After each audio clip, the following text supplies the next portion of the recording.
Dreaming is not an escape from reality, it's its other form. Carlos Castaneda. Before we begin, here's a small ritual. Write in the comments one word that accurately describes your current state. Sign it and let's get started. You do not dream in words.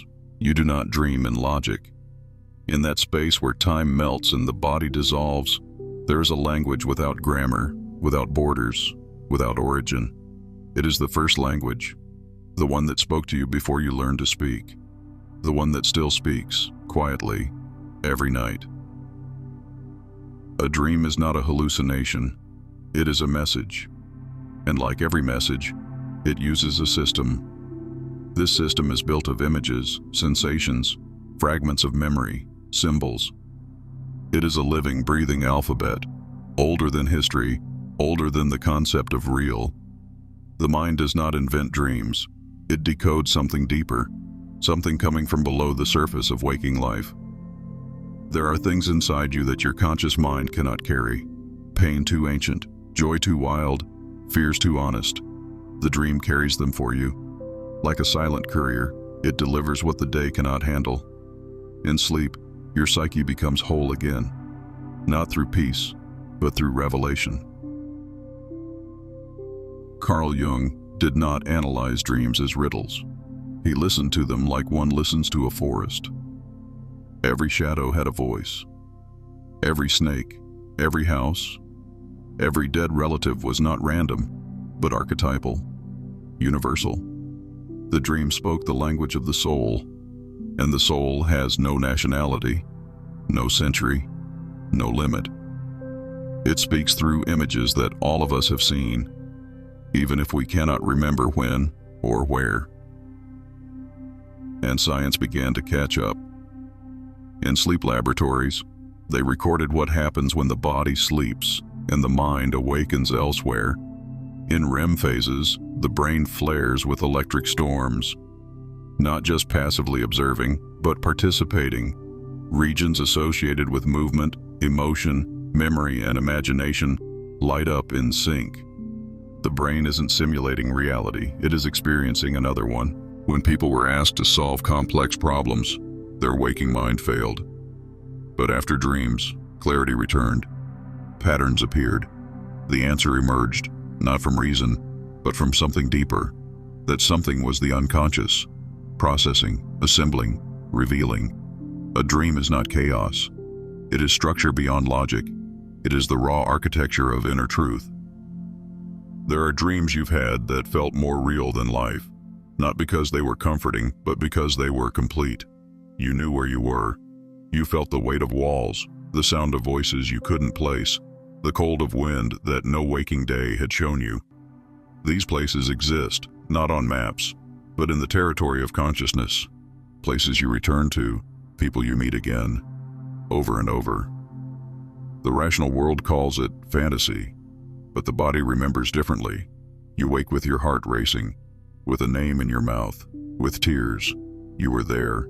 You lived something. You just don't have the words to prove it. Language fails where dreams begin, because dreams do not ask to be explained. They ask to be felt, to be remembered, to be heard. And in their silent speech they say, "You have never stopped seeing. You have only stopped believing." There are moments when the dream no longer feels like a memory, but a place, a real, dense, breathing space. You move through it not as a ghost, but as something more alive than in daylight. The air carries weight. The emotions sharpen. Time stretches and bends, but it is not absent. It is just different. And what happens there does not vanish. It leaves a trace. In the depth of night, when the body lies still and consciousness slips free, another version of reality emerges. Not a distorted copy, but a parallel flow. Some have walked this path deliberately. Some have mapped it. Carlos Castaneda spoke of it not as fiction, but as discipline. A way to shift the point of awareness and step into what he called the second attention, a realm of power, clarity, and presence that exists beside the waking world. For him, dreams were not symbols. They were training, encounters, trials of spirit. Robert Monroe documented hundreds of such journeys. What began as involuntary experiences evolved into precise, repeatable explorations. In them, he moved through landscapes not created by memory, but revealed by immersion. Cities unknown to the waking mind, beings that spoke without voice, lessons not taught but absorbed. He returned each time with details too intricate to be imagined, architectures that obeyed laws unknown to physics, yet consistent in their rules. Logic did not vanish there. It transformed. Science did not look away. Laboratories placed subjects into sleep states and monitored every flicker of activity. In controlled experiments, lucid dreamers, those who became conscious inside the dream, were able to perform agreed-upon signals with their eyes, their breathing, their facial muscles, movements from another realm, recorded in this one. It proved what was long suspected. Consciousness continues. It observes. It acts. But more than observation, there is engagement. You have fought in your dreams, loved, lost, learned. The consequences were not imaginary. You woke with pain, or peace, or answers.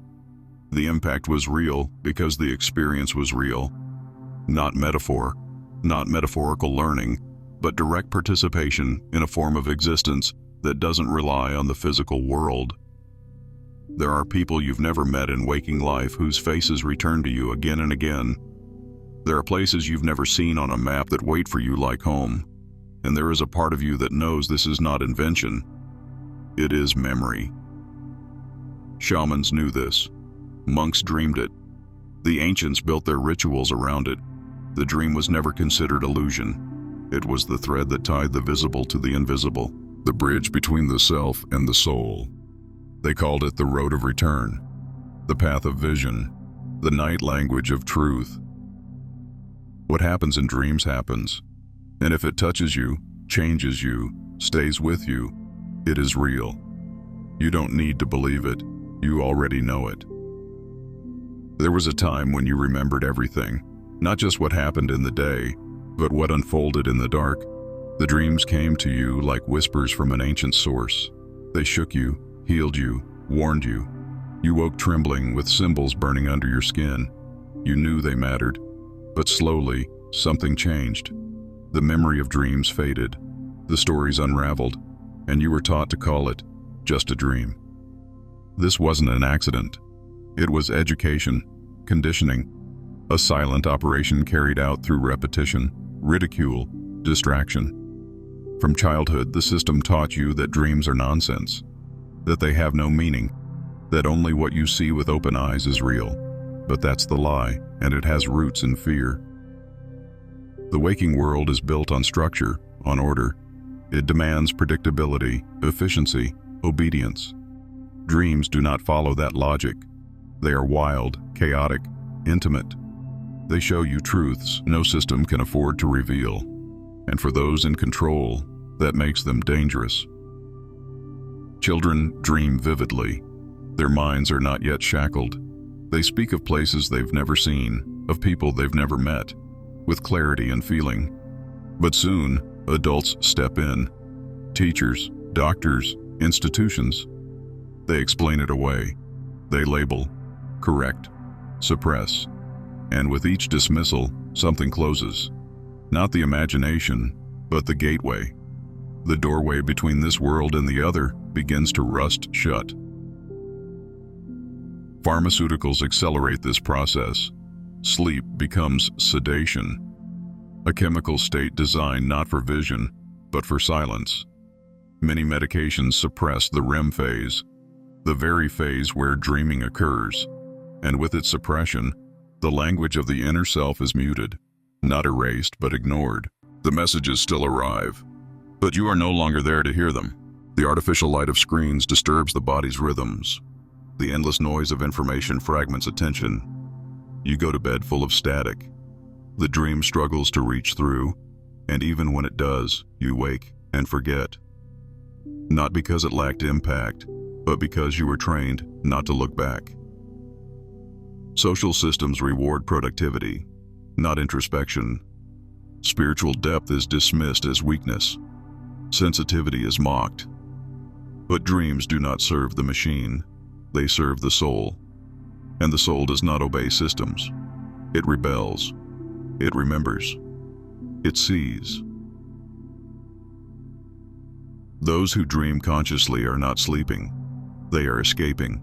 They are reaching beyond the programmed layers of reality. And the system senses this. It builds narratives to make dreamers look mad. It calls them delusional, ungrounded. But the real delusion is believing that what you see in daylight is the only truth. You have lived many lives in sleep. You've made decisions there that shaped who you are. You've confronted fears, encountered losses, touched ecstasy. You've walked through temples of memory and war zones of the unconscious. And these experiences left marks, invisible but present. Stanislav Grof, working with expanded states of consciousness, saw how dreams echoed the same themes as deep psycho-spiritual journeys. He found that the architecture of the psyche was not limited to personal memory, but extended into transpersonal realms, archetypal fields of collective energy and myth. The dream was not a window into fantasy, it was a map of the soul. Dreams expose what the waking self denies. They bring the shadow into view, the aggression, the lust, the grief, the wildness, the pieces you were taught to bury, and in doing so, they offer a kind of liberation. But that freedom is incompatible with control. A society that seeks obedience cannot allow people to see too deeply. Because a dream remembered is a thread pulled from the veil, and if enough threads are pulled, the illusion begins to tear. Why else do ancient traditions give such power to dreaming? Why did native cultures build entire ceremonies around it? Because they knew the truth, that in dreams the self is whole, the past and future collapse. The hidden becomes clear, and when you return, you are changed. The system does not fear dreams because they are false.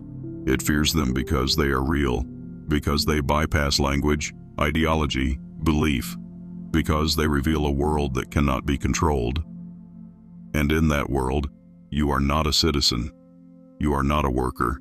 You are not a product. You are something else, something sacred. And that is what they taught you to forget. A dream is not only a vision. It is a wound being reopened. It is a truth long buried rising from the deep. It is memory in motion, alive, intelligent, aware of what you refuse to see. The body may sleep, but the psyche continues. And within that space, a silent operation begins. It is delicate, subtle, brutal, redemptive. The dream becomes the scalpel, the mirror, the hand that holds and breaks you. Healing through dreams is not metaphor. It is a direct process. What therapy attempts through words, dreams do through images. Where conscious thought falters, dreams cut through. They do not ask for permission. They reveal, sometimes slowly, sometimes all at once. And when they do, you are no longer the same. You dream of the house again, the same room, the same hallway, and each time something changes. A door appears. A shadow moves. You are being led somewhere. This repetition is not a glitch. It is design. The dream is building memory. Layer by layer, symbol by symbol, it is guiding you into the places within yourself that have no name. Inside you, trauma hides in silence. It lingers in the nervous system, in muscle, in posture, in reflex. You may not remember the pain, but your body does. And dreams become the bridge. They carry you back, not to suffer again, but to confront, to reclaim what was lost in the forgetting. Jung spoke of the shadow, not as evil, but as everything repressed. Anger, sexuality, desire, vulnerability, all the pieces disowned. The dream brings them to you. It shows you the monster. And sometimes, it shows you that the monster is you. This is not cruelty. This is wholeness. What you run from cannot be healed. But what you face becomes power. In dreams, you scream and no sound comes. You fall and never hit the ground. You run and cannot move. These are not failures. They are metaphors of your internal struggle, the paralysis of emotion, the silence of repression, the fear of surrender. And through this symbolic language, your psyche speaks in truth that cannot be denied. The body responds. Studies show that the emotional centers of the brain activate intensely during dreaming, that the amygdala, the hippocampus, the insula, all ignite as if the dream were real, because to the body it is. The tears shed in a dream are not imagined. The fear felt in a nightmare leaves a chemical trace. These are not echoes, they are events. People have changed their lives because of dreams, left relationships, changed careers, healed old grief, not because someone told them to, because the dream showed them, not once, but again and again, until the message could no longer be ignored. The healing is not always gentle. Sometimes it comes as fire, the death of a loved one, the return of an abuser, the collapse of a world. And in that destruction, something deeper is revealed, a buried memory, a forgotten truth, a part of the soul calling to be seen. The process is ancient. Tribes across the world knew it. In Aboriginal culture, dreams are not reflections. They are the real world. The waking state is the illusion. In Tibetan traditions, dream yoga is a practice of awakening through night journeys. To walk in a dream consciously is to cleanse karma, to loosen the grip of ego, to prepare for death. Stanislav Grof, mapping the terrains of expanded consciousness, found in dreams the same archetypal forces that emerged in deep inner journeys. Birth, death, union, separation, fire, water, the elements of myth, repeating not as stories, but as energies. The dream is myth living in you. It is not symbolic of something else. It is the thing itself. Therapists have witnessed breakthroughs not in sessions, but in what patients bring from dreams. Recurring nightmares that stop after confrontation, phobias that dissolve after symbolic resolution, emotional wounds that ease without words. The psyche knows how to heal itself. The dream is its voice. And yet, you were told not to listen. You were told it meant nothing, but you remember how it felt.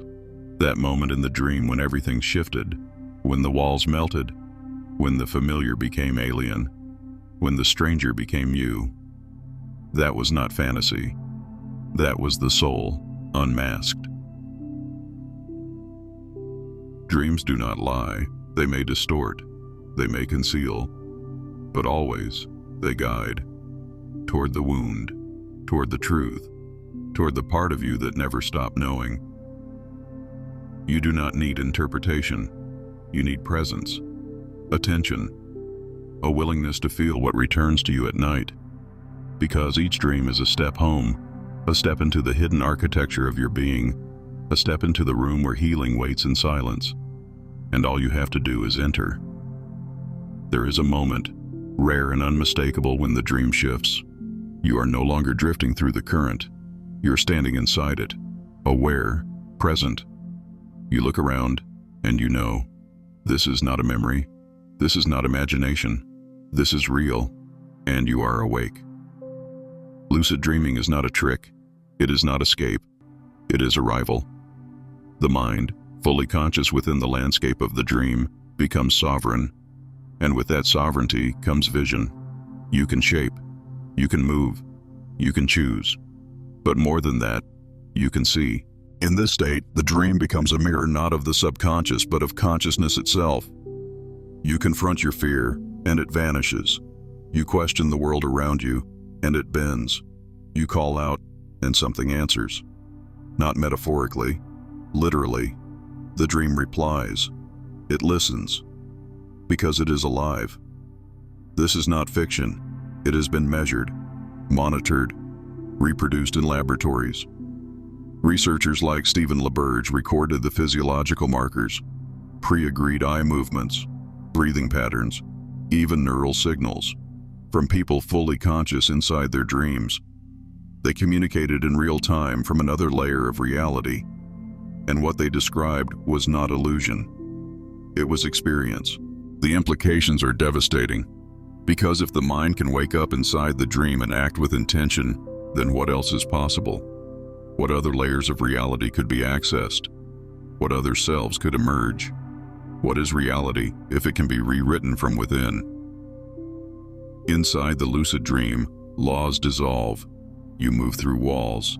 You fly. You meet the dead. You enter memories and change their endings. You dissolve into light. These are not fantasies. They are capacities. The psyche is not bound by physics. The soul is not limited by form. But it is not about power. It is not about control. It is about seeing what lies beneath the world of form. The lucid state is a peeling away, a burning through illusion. And in the ash, something still burns.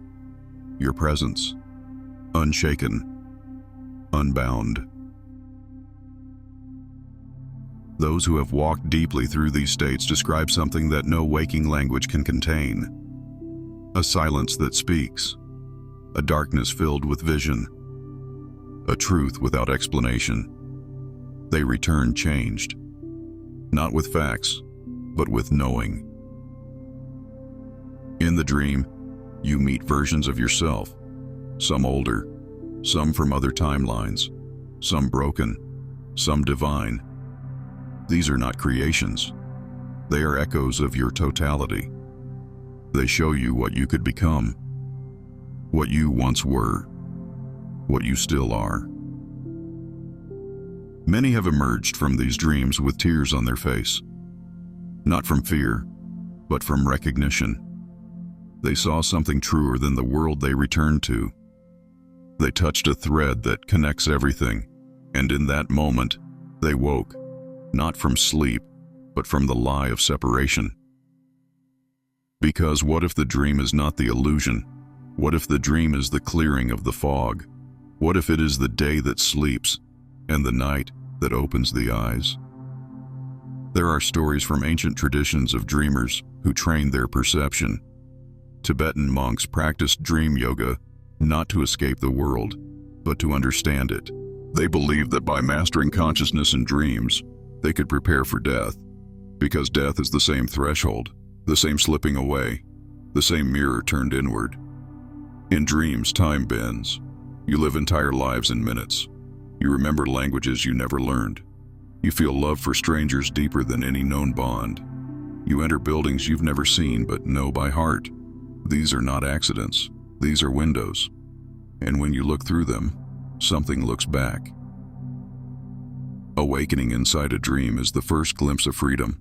It is the soul stepping forward, not the ego, not the mask, but the deep self, the one who remembers, the one who has always known that this life, this body, this identity is only a layer. And once you have seen this, once you have felt the rawness of that truth, the waking world changes. You begin to notice its dreamlike quality, the repetition, the illusion of permanence, the characters playing roles, the way light shifts like memory. You question everything, not in fear, but in clarity, because you have touched something more enduring, something beyond systems, beyond control, beyond belief. Dreams no longer feel like escape, they feel like return, and each night becomes an opportunity to remember, to awaken again and again and again, until the line between waking and dreaming disappears, until both worlds merge, until you live fully present in all realities. And that is when true awakening begins, not with open eyes, but with an open soul, a soul that no longer waits for permission, a soul that knows. Final chapter. This world is also a dream. You wake up every morning and tell yourself that now, this is real. The weight of your body, the sound of the room, the light behind the curtain. You believe it without question, because the dream has ended. Because this is the world where things matter, where actions have consequences, where time moves forward. But something deeper whispers otherwise. Something inside you knows that this too is not the final layer. The mind treats waking life the same way it treats dreams, through symbols, filters, interpretations. You think you're seeing reality, but you're seeing patterns, beliefs, conditioning. Like in the dream, you walk through scenes thinking they're solid. But how much of what you do is choice, and how much is habit? How much is programming? In dreams, everything responds to thought. A wall becomes a door when you believe it will. A monster vanishes when you turn to face it. And here, in the waking world, the same rules apply more subtly. You fear something, and it grows. You resist, and it repeats. You surrender, and it dissolves. It is the same mechanism, slower, denser, but identical in nature. If reality were fixed, your thoughts would have no power. But every day, they shape what you see, how you feel, who you become. The body reacts to imagined danger as if it were real.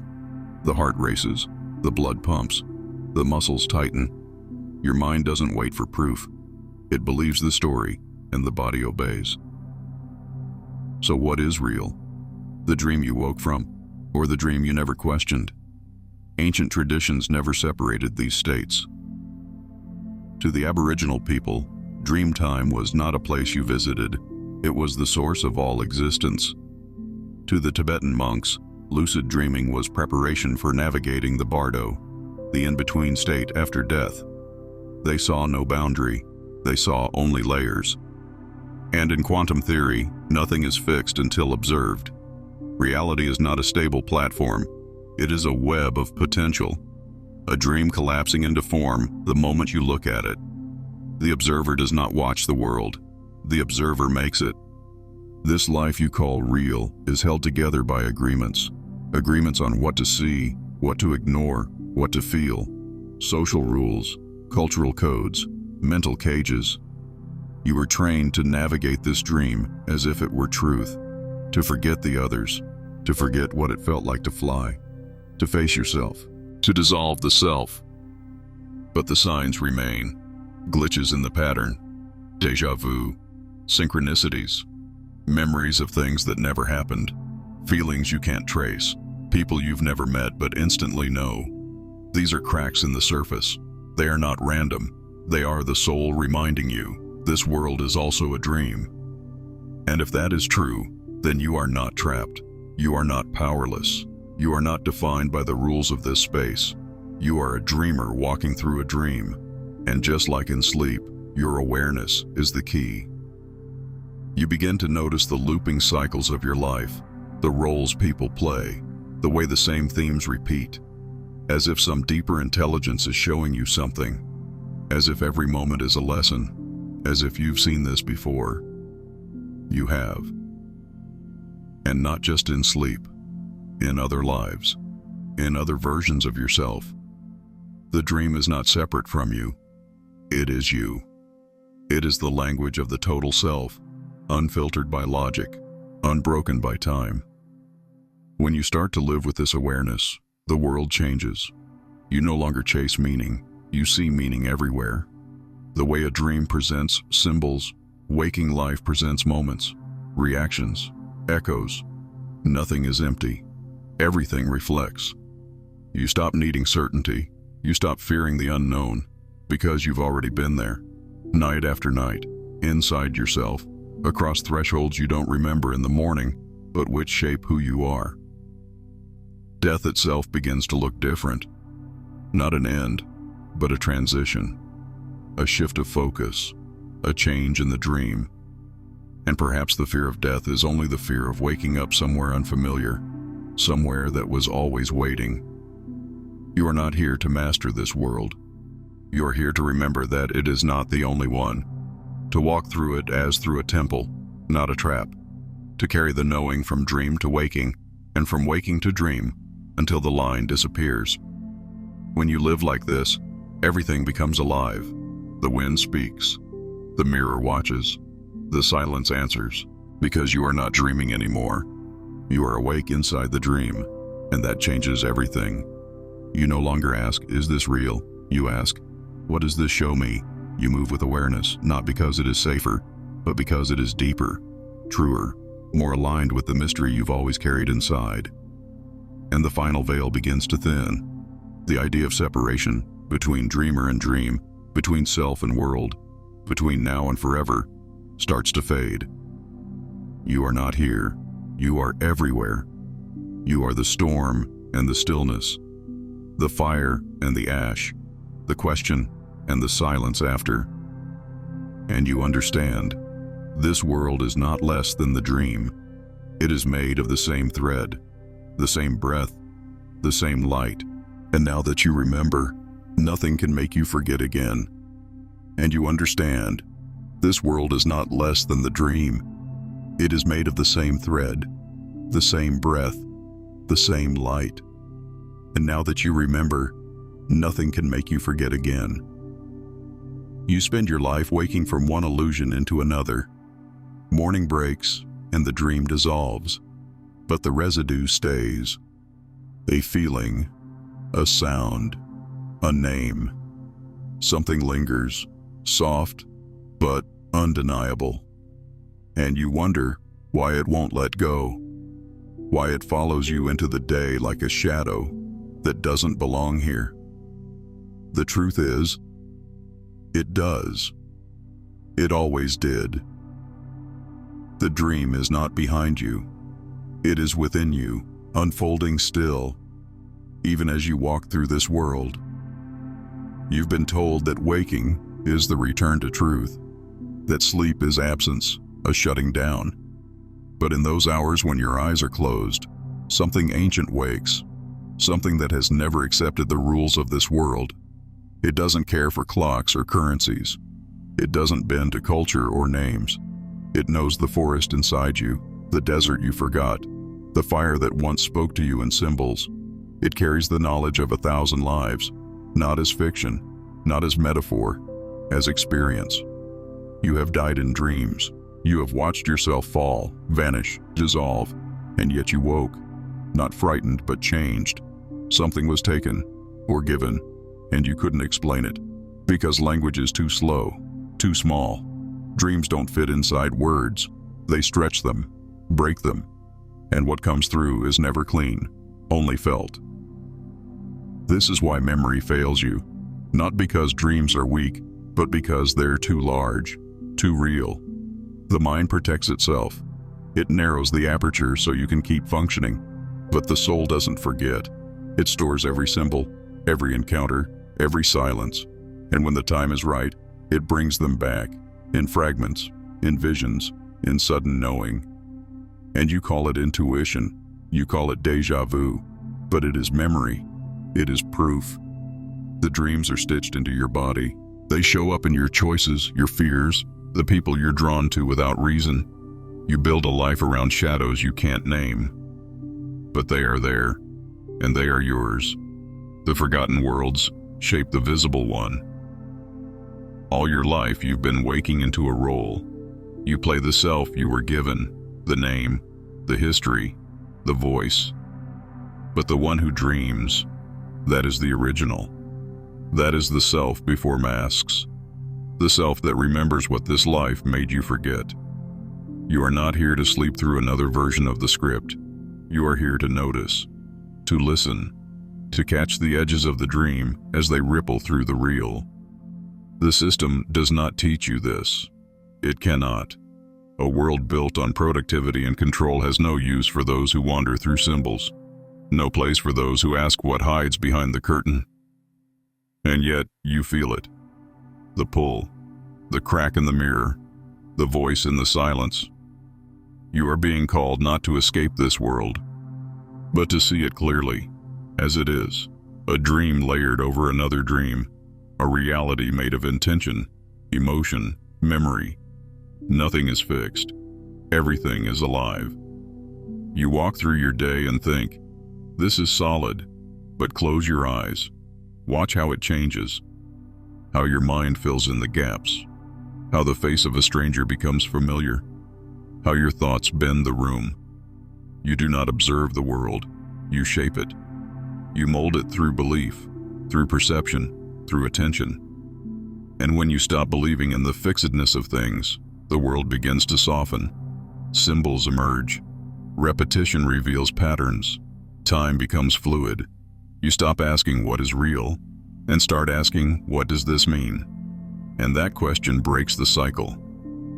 You were told that only one world is real, that everything else is illusion. But illusion is not the opposite of truth. Illusion is a layer, and beneath it, something breathes, something waits, something ancient. You have touched it in your sleep. Now it wants you to touch it with your eyes open. The ancient traditions knew. They left maps in the form of dreams, in rituals, in dances, in silent initiations.